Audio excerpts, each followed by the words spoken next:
Bom,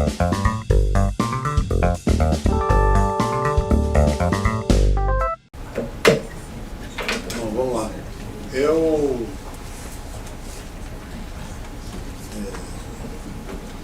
vou fazer uma suma para tentar fechar esse apanhado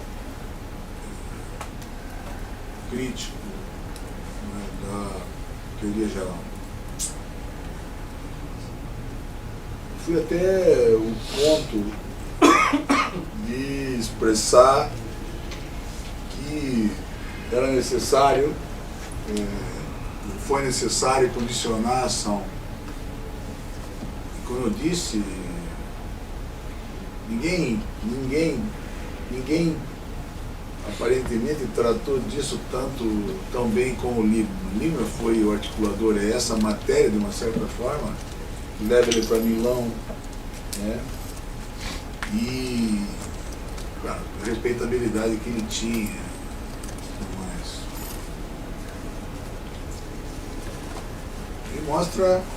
Ele mostra que as hipóteses que vinham discutindo eram procedentes, ele aponta na direção da estrutura abstrata, mostrando que não precisava ter razão para se poder ter ação, mas insiste no fato de que a ação deveria ser conexa a um caso concreto. Isso parece inarredável. Ou seja, não faz muito sentido que você pense, eu quando aciono devo mostrar que tenho razão. Na verdade, isso é preciso tirar. Mas cá entre nós, não tem como você imaginar, né? Não tem como você vai imaginar, quem aciona completamente descolado de um caso concreto. Ele diz, olha, nós estamos aqui nesse meio, não é?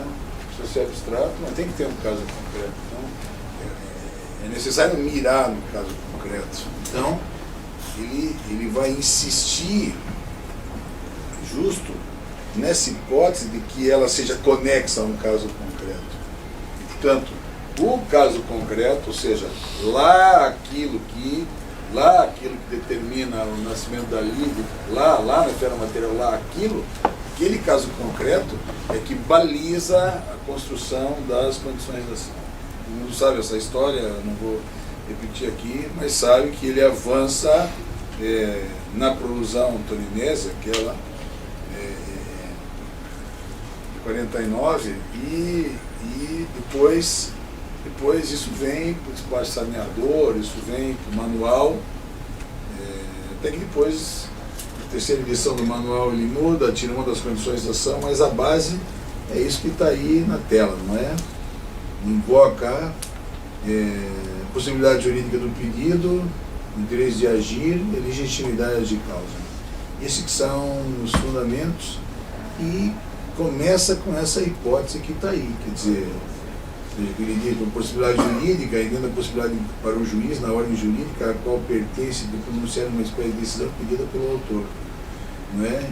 Então, é como ele faz, como ele alinhava a situação, quer dizer, é uma previsão na lei de que possa o juiz fundar aquilo que vai responder. Mas isso, veja, tem uma lógica em face da conexão que tem um caso concreto, quer dizer, tem que ter lá um caso concreto, e esse caso concreto está expresso na hora de estruturar tudo que você vai ter, veja como é lógico, né? A grande questão das condições da ação está ligada justo ao fato de uma logicidade que ela tem. Pois, volta aí de novo a questão do interesse de agir. Do interesse de agir, que ele demarca da forma como está aí, né? O interesse processual, o interesse de agir, que existe quando há para o autor utilidade e necessidade de conseguir o recebimento do seu pedido para obter, por fim, a satisfação do interesse material, foi insatisfeito pela atitude de outra pessoa, pois do interesse de segundo grau, porque consiste no interesse de propor o pedido tal como foi proposto para a tutela do interesse que encontrou existência em outra pessoa, ou que pelo menos está ameaçado de encontrar resistência. Aqui tem uma implicação, uma explicação que vai para além da explicação da prolusão. Por último, a legitimação, a legitimidade ad causa é a pertinência subjetiva da lide nas pessoas do autor e do réu, isto é, o reconhecimento do autor e do réu por parte da ordem jurídica, como sendo as pessoas facultadas respectivamente a pedir e a contestar a providência que é objeto da demanda. Então, isso vai dar base, foi que deu a base do nosso Código de Processo Civil, de 73, com o qual trabalhamos até há pouco, e que foi objeto de muita discussão, muita crítica, muita conversa, enfim. Tinha todo um aparato, toda uma coerência, não é? Todo um aparato, toda uma coerência, porque o artigo 243, era 243, né? Se estruturava nessa base. Nossa doutrina, depois que isso veio, a nossa doutrina, vejo que ele usa como exemplo o Código Brasileiro, a nossa doutrina começa a trabalhar essas informações, e logo percebe que, independentemente do que estava dito aí, uma coisa é você propor alguma coisa, dizer alguma coisa, meter na lei, outra coisa é trabalhar com isso numa miríade de casos que aparece. E aí, logo fica evidente que a possibilidade jurídica tromba com essa hipótese legal, que mais do que evidente que é preciso tomar pelo negativo, quer dizer, você tem possibilidade jurídica sempre que não houver impedimento. Quando houver impedimento, essa foi a hipótese, foi por aí que a doutrina começou, por aí que a doutrina brasileira começou a pautar e a solapar a base, e com isso a possibilidade jurídica acabou ganhando um conceito negativo justo nessa determinação. Quer dizer, se houver impedimento, se houver uma proibição legal, você não tem possibilidade jurídica. Mas se não houver impedimento, é possível se acionar. Os exemplos que tinham foram saindo, e por isso que ele muda de posição para tirar essa condição da ação e trabalhar tudo em face do interesse de agir. Isso é um negócio importante, na verdade, né? Muito importante. No processo civil, essa discussão, que melhor do que ninguém, o professor Muniz Aragão trabalhou aquele famoso, aquela coleção da forense, na qual o Galeno Lacerda está, enfim, Barbosa Moreira, que foi um balizador das condições da ação, porque o Egas lá enquadra a coisa de uma maneira tal, enfim, com o rigor técnico que ele tinha. Mas uma coisa ficou consolidada, não dá nem para entender muito nisso, porque aqui tem muito pano para manga. Uma coisa ficou consolidada, o fato de que a possibilidade jurídica de pedido é um conceito negativo. Então tem proibição, é possível. Percebam, é possível acionar, mas mais do que acionar, como eu disse há pouco, é possível ter a tutela jurisdicional para a ação. Tá certo? O processo depois vai discutir, porque tem várias as hipóteses, que não dá aqui, várias as hipóteses onde isso configura ou isso estabelece uma base para tratar negativamente. Então, chegou a um ponto que ninguém tinha mais dúvida disso, como ninguém tem mais, digamos assim, dúvida a respeito disso. No interesse, agora mais do que nunca mais alargado, mas no interesse, a situação muda, porque o que sucede? Sucede que mesmo que você pretenda estabelecer bases aqui, diante da estrutura material, mesmo que você possa estabelecer bases aqui, dentro da estrutura material, não necessariamente o juiz deva reconhecer que você tem ação. Né? Por isso que se alastra o conceito dele, alastra desse modo, né, a partir daí. Por que isso? Porque é preciso ter interesse na direção de ter necessidade. Você lembra que eu conceituei antes interesse como necessidade que liga o homem ao objeto, etc. E tal? Veja como volta à tona na subjetividade, né? ter necessidade. Isso pareceria uma coisa elementar. Parece elementar. Se você se põe em lide, de fato que tem resistência da pretensão, se você quer cobrar, tem que ir para o juiz. Então você tem necessidade. Uma coisa, cá entre nós, é uma coisa meio absurda. Desde que você, percebam, como tinha conexão à possibilidade jurídica, desde que você esteja de fato em lide. Não é esse o problema, né? Você pode invocar, por que eu estou falando disso? Porque você pode invocar a tutela jurisdicional em razão de alguma coisa que potencialmente você se coloca como tal. Né? Eu me lembro, teve uma época que foi assim, uma dupla dessa sertaneja que nós temos aí, que eu não sei quem era, Estãozinho Chororó da vida, não sei quem era, foi fazendo um show não sei aonde, e uma partiu para cima dos caras e cortou o cabelo de um deles. Aí uma outra fã, se sentindo prejudicada, ele dá risada, mas é verdade, demanda pedindo indenização. E aí o juiz, se quer cobrar a indenização, tem que demandar, veja, a necessidade está aí. Né? Veja o juiz, olha como a situação é, não é? Evidente que o juiz é obrigado a fazer o quê? Olhar para o negócio de se dar risada também, se dar risada para tirar. Como justifica a coisa, não é? Como justifica a coisa? Então, de uma certa forma foi necessário ampliar isso, mas nunca se tirou fora a questão da necessidade, porque é a necessidade que responde por um interesse. Claro, se alarga para o proveito, como a Barbosa Moreira mostrou bem, né? Se alarga para o proveito, porque você tem que ter proveito. Quer dizer, você não tem, exemplo clássico, você não tem como exigir que o pianista execute recital que ele ia dar, se desde logo fica demonstrado que ele perdeu as mãos. Você tem necessidade, não tem nenhum proveito o juiz mandar ele fazer. Desde antes você verifica isso.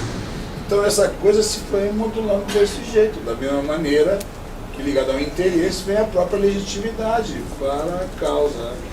Coloca, vendo que não é a de processo, mas é processual como diz aí, não é? Porque é justo ela que coloca aí os contendores e eventuais substitutos, porque aí vem toda a trama da substituição processual na base lá da estrutura deles.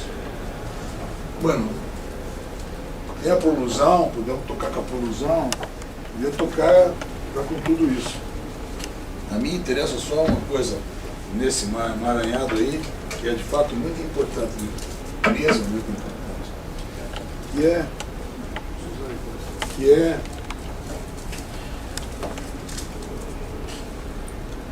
sacaram, né? Não há pouca dúvida. Então, ainda que você diga que depois que ele suprimiu a possibilidade jurídica, já não é mais a possibilidade jurídica, tem que trabalhar sempre com razão do interesse, por aí que as coisas se discutem, etc e tal, interesse e legitimidade, isso está ligado à subjetividade, ao próprio interesse, à necessidade, etc. Mas a base ou tem essa estrutura, não é? E ninguém duvidava de que o artigo que tratava disso, que eu acho que é 249, não me lembro qual é o artigo, Código de 73, que tratava, mas que é um artigo que falava exatamente disso, das condições da ação.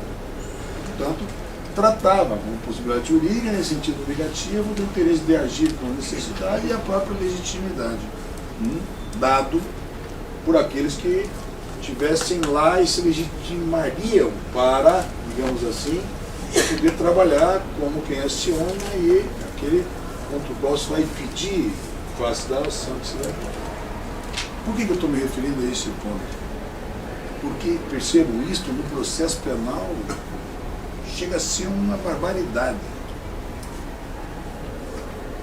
Essa é a questão de como sempre que se tentou operacionalizar uma teoria geral e pega um ponto como esse, que é um ponto nodal, porque isto é um ponto chave da estrutura da ação.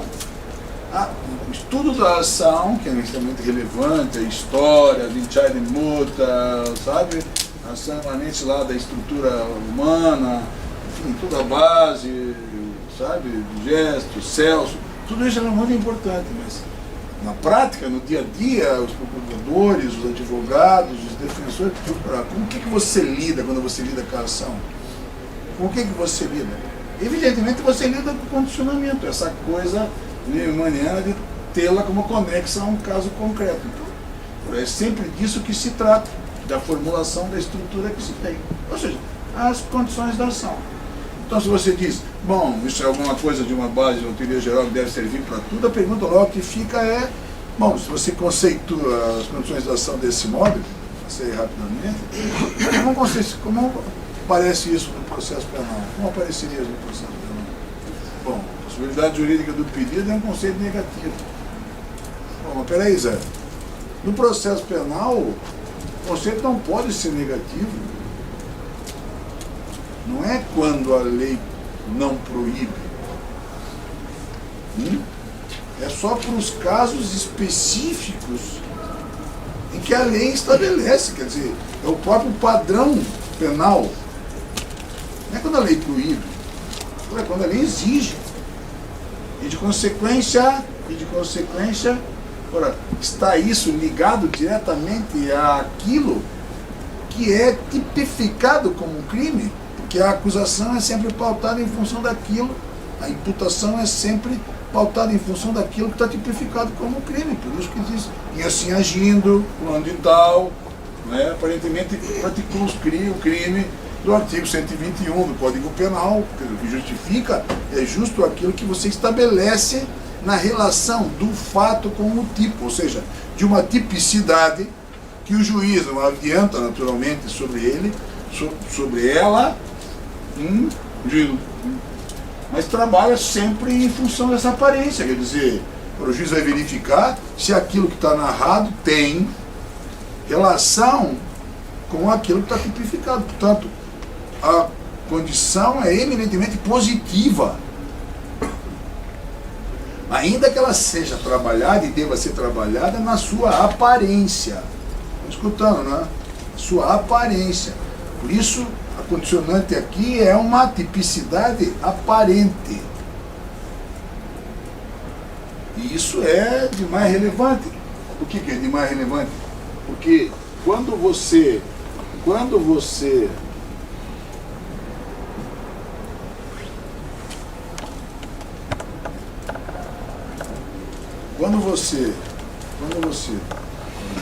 trabalha com ela, ela exclui imediatamente tudo aquilo que não se adapta. E tem uma relevância extremamente grande para poder, digamos, balizar as formas como se trabalha no dia a dia, a controlar aquilo que está fazendo em termos de ação, seja em fase da denúncia, seja em fase da queixa. Quer dizer, quando o juiz manda você ver o troço, quando você vê a denúncia, você vai analisar o que, se não isso que está lá. Isso parece duvidoso, e é isso que se faz, essa análise de aparência de tipicidade. Mas sempre tem um sentido positivo. Logo, o discurso de possibilidade jurídica do pedido aqui está e deve estar banido. Por outro lado, vejam, por onde eu andava, quando eu queria estudar isso com a questão vital da base da estrutura do processo, o interesse de agir, trabalhando sempre a questão do conceito como está aí, não é? O interesse de agir, ainda que se pudesse imaginar alguma coisa pelo proveito, desde o ponto de vista da necessidade, é quase uma excrescência para pensar em termos de processo penal. Por que eu estou falando disso? Porque antes, veja, no processo penal, está umbilicamente ligada um crime nulla pena sine prévia légio, nulla pena sine judicia. O que significa dizer o quê? Se quiser punir, tem que ser através do juiz. Quer punir, tem que ser através do juiz. Quer punir, tem que ser através do processo. Então por definição, entre aspas, assim, que a ação se coloca como requisito absolutamente necessário para acionar, porque se você quiser punir, só através do juiz, é só acionando que você vai conseguir ter reconhecido a ação, processado o caso penal e eventualmente punir. Então vai chovendo uma olhada, dizer que precisa de interesse de agir. Não, por quê? Interesse de agir tem sempre aquele que quer punir, porque ele sempre tem essa necessidade. Justo o que ele não pode fazer é punir fora. Crime é punir fora. Fazer um acordo, você dorme lá no quarto com o sapato, o tênis do meu irmão, que joga basquete.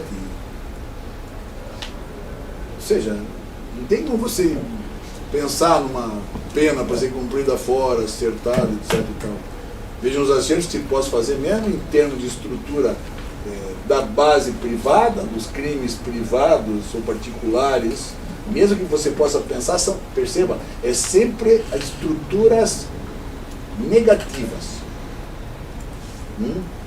Você pode pensar em estruturas que, seria imaginável pensar em estruturas que retirasse a possibilidade de processar e, de consequência, não permitir que o juiz pudesse condenar alguém. Mas, para condenar, acerto não tem, porque a condenação, estão escutando, né? A condenação é necessariamente pelo juiz, depois do processo. Processo, juiz. Isso está colocado na base constitucional como garantia. Não estamos falando coisa nova, estamos colocando a coisa no seu devido lugar. Então o conceito de interesse de agir é um conceito que se esvai. E vejam, pela segunda vez, na segunda condição, já ela elimina a possibilidade de se pensar a ação no processo penal, mas você pensa no processo civil. A ação. Primeiro que eu disse há pouco, quando eu falei da ação, né? O atuto da ação, para poder dizer que isso não serve para nós. Mas uma das bases está aí, que é da essência da discussão sobre ela, a importância que ela tem, etc. e tal, a procedência, analisá-la pelas condições, porque é a cara com a qual ela aparece, mano. Esse que é o X da questão. E depois a questão da legitimidade, porque a legitimidade, salvo que você pudesse imaginar, e de fato que era o que se fazia, a questão da legitimidade, da substituição, etc. e tal, agora você teria regras para substituição. Evidentemente teria que ter regras para substituição. O problema é que nós temos uma estrutura legal que na prática, feita sem isso ser pensado, estabelecia um padrão que não calha, vamos dizer assim. Não calha. Por quê? Porque é o legislador que estabelece assim, esse crime é um crime público, a ação é pública. Incondicionada ou condicionada. Esse é o tratamento que o legislador deu. Claro que sem saber qual é a delação, de condição da ação, você até fala nisso. Mas o tratamento era esse. O dilema, velho, é que tem crime público que a ação é privada. Porra, aí a vaca vai toda pro brejo. Aí você tem que obrigado a... Veja como é difícil. Você é obrigado a reconhecer que é o legislador que diz quem é o legitimado. Mas veja, isso... Veja, vocês viram o que eu disse, né? Seguindo o que eu venda, o livro não vai na esteira. Cara, é um troço genial, porque eles pensam... Veja como os caras do processo civil pensam eles para eles. Como eles pensam bem, né? Como eles são hábeis. Esse troço você tem que reconhecer, os caras são fortes. Mas eles pensam para eles, velho. Aí que tá. Generendo somos nós. Isso que é o X da questão. Os coitados somos nós.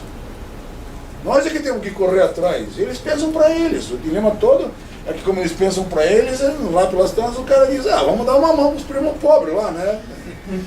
Vamos dar uma mão para o primo pobre. Então, tem uma passagem do Jaeger, eu disse lá, o velho catedrático de Milão, uma passagem do Jaeger que ele diz, nós precisamos aqui ajudar os nossos amigos do processo penal, a iluminar. Ajudar quem, cara pálida? Não quero a tua ajuda, eu quero que você diga que eu faço outra coisa e que eu tenho que ver se eu consigo construir alguma coisa que seja factível para mim. Não para ortopedicamente vocês enfiarem em mim uma camisa de força, um gesso. Ora, não dá para pensar nisso. Esses exemplos estão aí. Nós ficamos nos debatendo, porque de repente, porra, você tem lá um processo de uma denúncia que é uma excrescência, um absurdo, né? Uma queixa despropositada, um troço maluco, com uma característica, estou escutando, né? Com uma baita característica. Eles, pela estrutura sistêmica deles, de uma maneira muito inteligente, de novo, o pai da processualística, esse negócio de agora que eu nem sei direito, mas de uma processualística civil coerente, ajustada com essa coisa de ação, mérito, etc., mais ajustada que tinha para evoluir ainda, mas poderia chegar lá se tivesse continuado, eles estabelecem uma base que é, de fato, uma base coerente. Quer dizer, né? Mas a base que eles estabelecem é para eles, é uma base que não se presta para nós. Uma das coisas que tem, estão ouvindo, né? Uma das coisas que eles têm é isso. Lá pelas tantas, no meio do processo, eles se dão conta de que falta, por exemplo, alguma condição da ação que passou lá no começo, o cara mete no julgamento conforme o estado do processo e... Lá pelas tantas, o cara, se veja como eles trabalham, né? Se dá conta de que precisa, de que já tem prova suficiente para poder decidir, parar o processo que demora muito tempo, tal. O que o cara faz? Faz um julgamento antecipado da lide, para poder, veja, se justifica. Cáspita, nós não temos um negócio desse. Não temos julgamento conforme o estado do processo, que significa dizer o quê? Se o juiz diz que tu tem ação, vou processar, tu tá ferrado, velho. Porque tu não tem como, o que tu faz? Veja como tem que pensar o troço. O que nós fazemos? Ora, chamamos o cliente e não, espere, isso demora uns 5, 6 anos só. Ou seja, como você dissesse, você fique sem dormir durante 5 anos e nós vamos ver. Não, mas depois de 5 anos, professor, eles normalmente absolvem. Não, depois de 5 anos estão um pouco se lixando, por 5 anos que você ficou de vardo, vamos dizer assim, e te botam na cadeia. Ou seja, não é uma brincadeira. Esse troço não é uma brincadeira, não é para ser jogado dessa maneira, não é para ser tratado dessa maneira. Isso mostra que não é possível operacionalizar a coisa com um conceito como esse, com o qual eles trabalham, interesse de agir, pensado muito bem para eles, para nós não. Ou seja, aqui é necessário trabalhar com um conceito que mostra, para além do que eu disse da publicidade aparente na primeira condição da ação, o fato de que não é cabível que nós estruturemos e que nós reconheçamos a ação quando não for mais possível,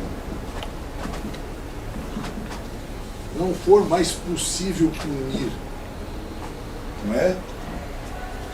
De repente, na hora que vem a denúncia, já prescreveu. Aí você diz, veja como salta a vista, né? Você diz, alguns dizem, não tem mais necessidade, não. O que você não tem mais é uma punibilidade concreta. Veja como incide as causas, ou pode incidir as causas. Veja, aqui é uma coisa interessante, porque por previsão expressa do legislador, se no curso do processo parece uma causa assim, o juiz de ofício declara, coisa que eles nem pensam nisso, né? Mas por quê? Porque há uma extensão do efeito da regra que trata da punibilidade ou da extinção da punibilidade. Mas veja, como se você dissesse, não faz mais sentido tocar esse processo, porque já não, eventualmente, se for condenado, já não vão poder punir. Então, tem cabimento, não é propriamente o julgamento conforme o estado do processo, mas é o que lembraria, vamos dizer, a hipótese com a qual você operacionaliza. Então, a regra do artigo 61, serve para isso, né? O juiz extingue de ofício, e é possível, inclusive, desse modo, que mostra, dentre outras coisas, como ele que comanda, independentemente do que se requeira, ele extingue porque incide nisso. Essa base se dá em face da própria ação. Quer dizer, se você denuncia, mas está prescrito, se você denuncia e incide outra qualquer causa, já não tem mais disponibilidade concreta. E isso funcionaria como uma condicionante para se ter ação. Da mesma maneira, que isso se passaria também com a legitimidade, mas se passa com a legitimidade na forma como estabelecida pela estrutura processual penal. Quer dizer, é a lei que garante, não é? A lei que garante. A lei que garante para dizer crime privado, ação de iniciativa privada. Crime público, Ministério Público, não é? Condicionado, não condicionado, é de outra coisa que se trata, mas é essa estrutura, vamos dizer. Como tem muito problema com a ação de iniciativa privada, por exemplo, o projeto do Código que elimina uma estrutura de iniciativa privada. Uma questão de coerência, alargando as hipóteses de autorização para que o Ministério Público agisse a partir da intervenção das pessoas, da vítima, etc. Mas, na base, o que está lá mesmo é isso. Isso é um controle que se tem que fazer. Agora veja como esse negócio é importante. Viram o que eu disse, né? Se denuncia, não tem tipicidade, mas o juiz recebe, não tem como resolver o problema. Não tem julgamento, não vai estar no processo. Fica a coisa pendurada lá. Não raro com os caras fazendo o diabo para resolver mesmo sem a tipicidade. Pronto. Se falta punibilidade concreta, o juiz, entre aspas, assim, tranca de ofício até o processo. Reconhece de ofício, deve reconhecer. Se falta legitimidade, se falta legitimidade, ele anula o processo.